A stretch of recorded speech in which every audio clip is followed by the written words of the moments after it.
Hi friends, welcome back. അപ്പോൾ ഇന്ന് നമുക്ക് മഹാരാഷ്ട്രയിലെ ഫേമസ് ആയ മിസൽ ഉണ്ടാക്കുന്നത് എങ്ങനെയാണെന്ന് നോക്കാം.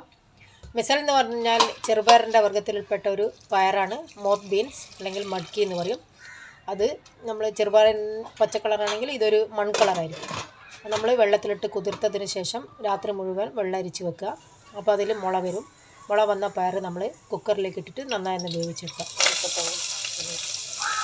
അതവിടെ നിന്ന് വേവുന്ന സമയം കൊണ്ട് കുക്കറിലേക്ക് ഞാൻ വെന്തിട്ട് വേറൊരു പാത്രത്തിലേക്ക് മാറ്റിയതിന് ശേഷം ആ കുക്കർ തന്നെ കഴുകിയിട്ട് വെച്ചതാണ്. ഇതിലേക്ക് ഓയിൽ ഒഴിച്ചിട്ട് ജീരകം ഇട്ട് പൊട്ടിയതിന് ശേഷം ഇതിലേക്ക് ഒരു 2 സവാള ഇട്ടിട്ട് നന്നായി ഒന്ന് വഴറ്റിയെടുത്തിട്ടുണ്ട്. ഇതിലേക്ക് ഇഞ്ചിയും വെളുത്തുള്ളിയും കൂടി ചതച്ചതും കൂടി ചേർത്ത് നന്നായി ഒന്ന് വഴറ്റിയെടുക്കാം. പിന്നെ ഒരു 3-4 പച്ചമുളക് തിന്നായി അരിഞ്ഞത് ഇതിലേക്ക് ചേർത്തിട്ടുണ്ട്. അതും കൂടി വഴറ്റിയെടുത്ത് അതിലേക്ക് നമുക്ക് നമ്മൾ വേവിച്ച് വെച്ച തക്കാളി ഒന്ന് നന്നായി തൊലി കളഞ്ഞതിന് ശേഷം മാഷ് ചെയ്തെടുക്കുക. ഇതിലേക്ക് ഇട്ടിട്ട് ഈ തക്കാളി ഇടുന്നതിന് മുമ്പേ ഇതിലേക്ക് മസാലകൾ ഇട്ട് കൊടുക്കാം. ആദ്യം തന്നെ മുളക് പൊടി ചേർത്തിട്ടുണ്ട്. പിന്നെ ഇതിലേക്ക് മഞ്ഞൾപ്പൊടിയും പിന്നെ ആവശ്യത്തിന് ഉപ്പും പിന്നെ 1 ടേബിൾ സ്പൂൺ മല്ലിപ്പൊടി കൊറിയാണ്ടർ പൗഡറും കൂടി ചേർത്ത് കൊടുക്കാം.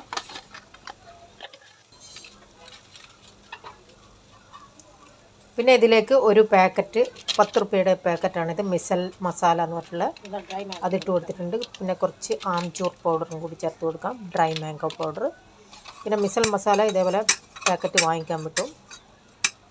അതില്ലെങ്കിൽ നമ്മൾ ചിക്കനൊക്കെ വറുത്ത് തേങ്ങയും കൊപ്രയൊക്കെ വറുത്തരക്കില്ല, അതേപോലെ വറുത്തിട്ട് പൊടിച്ചിട്ട് ഇതിലേക്ക് ചേർത്ത് കൊടുത്താൽ മതിയാവും.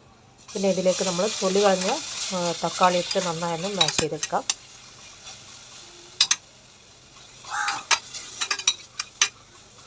അപ്പോൾ അതും കൂടി നന്നായി മാഷ് ചെയ്തെടുത്തിട്ടുണ്ട്. ഇനി നമ്മൾ വേവിച്ച് വെച്ച മഡ്ക്കി ഇതിലേക്ക് ചേർത്ത് കൊടുക്കാം. ചെറുപയർ പോലെ തന്നെ ഉള്ളൊരു തരം പയറാണിത്. ചെറുപയറിൻ്റെ ഒരു മൺ കളറാണ് ഇതിനുണ്ടാകുക. അതും കൂടി ചേർത്തിട്ട് ആവശ്യത്തിന് ഉപ്പൊക്കെ ചേർത്ത് വേണമെങ്കിൽ ഇട്ട് കൊടുക്കാം. എന്നിട്ട് നമ്മൾ നന്നായി ഒന്ന് തിളപ്പിച്ചെടുക്കാം. ഒക്കെ ഇത് നന്നായി തിളച്ച് വന്നിട്ടുണ്ട്. ഇനി ഇതിലേക്ക് കുറച്ചധികം മല്ലിയില ചേർത്ത് കൊടുക്കാം. അപ്പോൾ നമ്മുടെ മിസൽ റെഡി ആയിട്ടുണ്ട്. ഇത് നമുക്ക് പാവിൻ്റെ കൂടെ, ബ്രെഡിൻ്റെ കൂടെ, അതുപോലെ ചപ്പാത്തിയുടെ കൂടെ ഒക്കെ കഴിക്കാം. പാവ് എന്ന് പറഞ്ഞാൽ ബണ്ണാണ്. അത് നമ്മൾ ബട്ടറിട്ട് ചൂടാക്കിയിട്ട് കൂട്ടി കഴിക്കാൻ നല്ല അടിപൊളി ടേസ്റ്റ് ആയിരിക്കും. പിന്നെ ഇതിൻ്റെ മുകളിൽ ഫർസാൻ അല്ലെങ്കിൽ സേവ് ഇട്ട് കൊടുക്കാം. പിന്നെ പച്ച ഉള്ളി അരിഞ്ഞതും കുറച്ച് കൊറിയാണ്ടർ ലീവ്സും കൂടി ഗാർണിഷ് ചെയ്യുക. നല്ല അടിപൊളി ടേസ്റ്റ് ആയിരിക്കും. ഇതേപോലെ നിങ്ങളൊന്ന് ട്രൈ ചെയ്ത് നോക്കണം കേട്ടോ. അപ്പോൾ എങ്ങനെയുണ്ടായിരുന്നു ഇന്നത്തെ റെസിപ്പി? ഇഷ്ടപ്പെട്ടിട്ടുണ്ടെങ്കിൽ like, comment, share and subscribe. Thanks for watching.